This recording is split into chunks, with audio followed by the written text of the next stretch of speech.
Hello!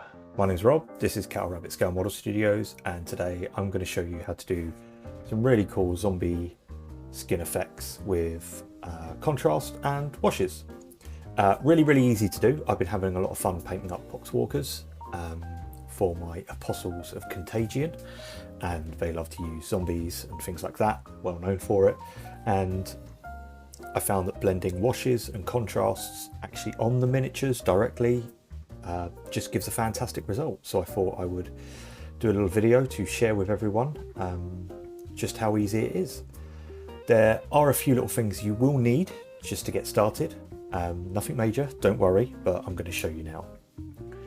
So I've got my miniatures. I've sprayed them with a bit of a Xenophil, but their majority are white. You'll need a good brush. Here I'm using my Redgrass Games size 2. This is a weapon of a brush and it's got a good well on it, so it holds a lot of paint. You'll need a little tub of water and a tissue. That's it, really. Colour choices are entirely up to you. I'm going to show you how to do washes first. I'm going to go with Rightland Flesh Shade. This is going to be for my skin coloured bits, if you will, the normal skin, the ones that haven't quite rotted yet. I'm going to use Druchii Violet. This is a really good colour, especially over things like Wraithbone Spray, which I've got here.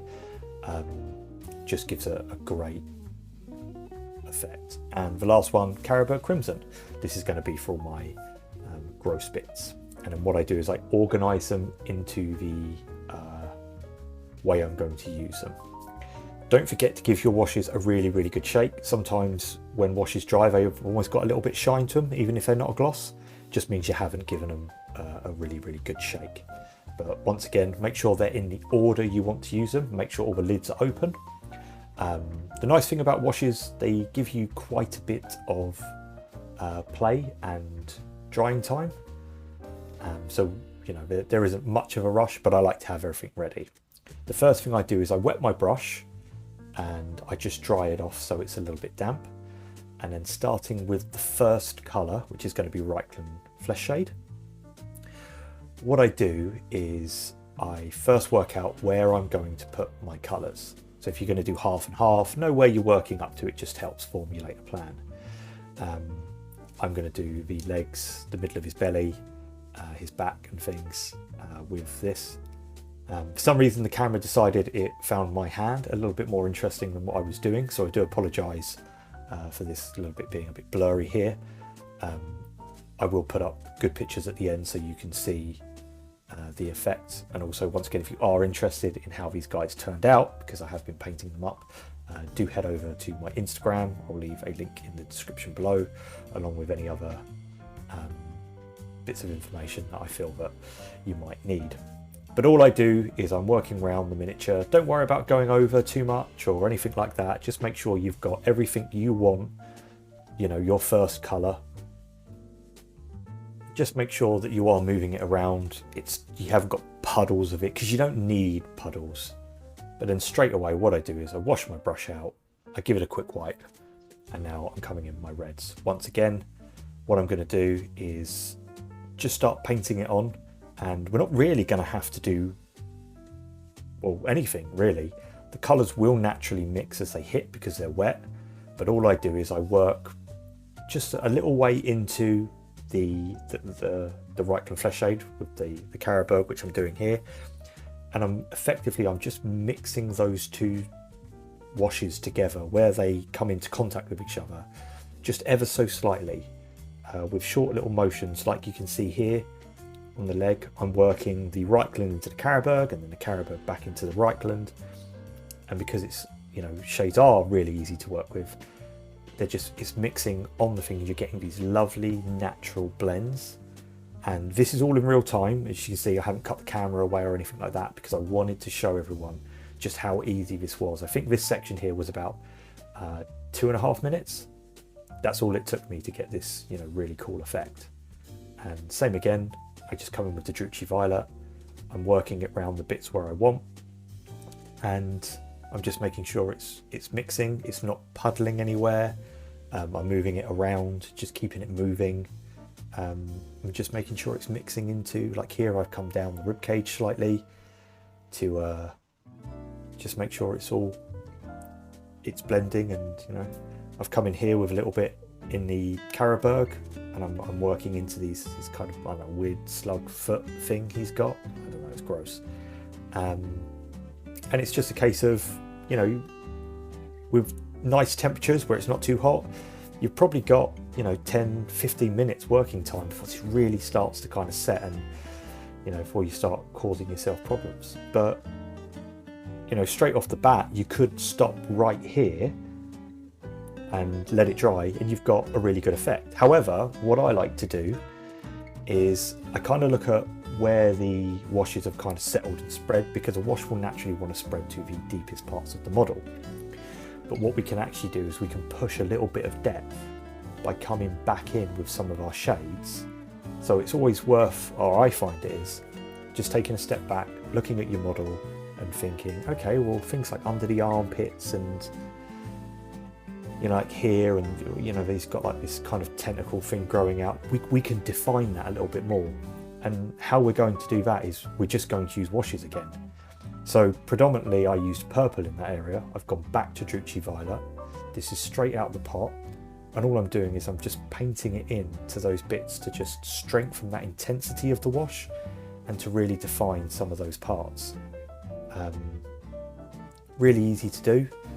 You can go over other bits as well once everything's dry, just to kind of add little splashes of colour. Like I like putting reds around like kneecaps to make him look sore, and like his heels, you know, and you can really just add those extra colours, and it's all with washes, and that's what you end up with. And I think for probably 3 minutes worth of work, you've got some really good blending, you've got some really interesting colours, and it just brings those miniatures to life, and super easy. So next up, we've got this guy. Once again, he's been primed exactly the same. I'm going to come in with some contrast. Here I'm going to use Guilliman Flesh, and I'm going to use Militarum Green contrast paints. Once again, give your paints a really good shake, and then what we're going to do is we're going to pop them down in the order we are going to use them. I do find Militarum is a really good colour. I probably would have used Plague Bearer Flesh if I had some, but it's not a colour that I ever picked up, so I think it's definitely one for me to invest in if I am going to be doing some more of these. Militarum itself is a bit too strong for me, so what I'm going to do is I've just got this is a Pringles lid. I always keep the Pringles lids because I think they're fantastic little palettes, and I'm actually going to just knock the colour back slightly with some contrast medium. I'm going to use 3 brushfuls of contrast medium. Wash your brush out, make sure it's a little dry, and then I'm just going to get 1 of Militarum green. Once again, I'm doing this kind of section all in real time, just so you can see how quick and easy a lot of this is. Once again, I think I'm going to go for more of a half and half kind of effect on this guy. So I kind of want his right side to be quite plaguey, because that's where all the boils are and things like that. And I want his left side to be more kind of human skin colour, almost as if the rot on the skin had kind of taken over his normal coloured flesh, which is just, you know, gross miniatures. Absolutely had a fantastic time painting up these Poxwalkers. I once again was donated half of No Fear with all of the Death Guard bits intact. Once again, thanks Nikki and Ben for donating this to me, and I've just had such fun painting up these guys. What can I say? Death Guard models, absolutely so much fun to paint. Do let me know in the comments below if you've got an army that you just, you know, besides ogres and Death Guard, I think I could probably paint these for the rest of my life and be happy. But let me know if there's a range that you just absolutely always look forward to painting, because I think this is one of them. You can do so much with these models, and it's a credit to the sculpts and the diversity of them. But Once I'm happy here with where I've got my green, I did exactly the same application. I made sure it was moving, I made sure it wasn't pulled up anywhere. The nice thing about contrast is it's a bit more intense than washes, so you don't really have to come back in with them afterwards to define bits. You can. I didn't on this guy, I left him. And then all I'm going to do is come in with my Guilliman flesh and just work on those bits that I had left kind of for this section. Once again, all I do is I just almost like a little zigzag motion on where the two colours meet, just to get them to mix and just create that really natural blend that's really effortless. You know, I mean, if you wanted to, you could probably do this with just skin colours in general and get some really nice natural skin tones. However, I just thought this was a bit more fun by adding all these kind of gross colours and things like that. But once again, as you can see, this is all real time. I think this section probably took about 2.5 minutes again, and that's all there is to it. It is really, really, really easy to do. Once again, as I said, you can come in with some extra colours like here I'm going to do. I decided to kind of give him a bit of a human hand.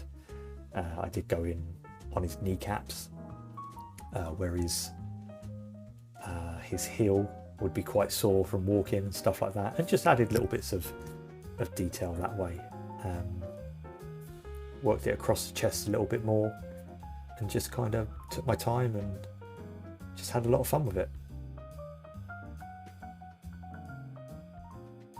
And here's our completed guy.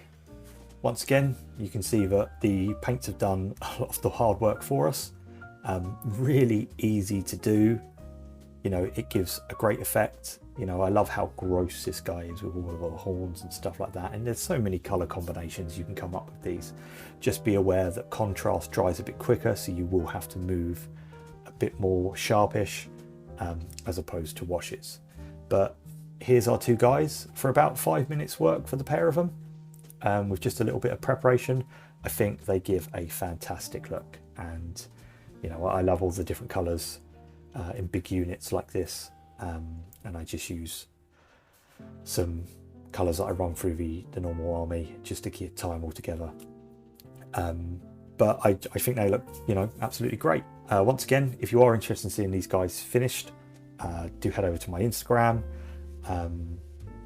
That's it for me. I hope this helped. I hope you had fun. Hope you learned something. I'll see you all next time. God bless and take care.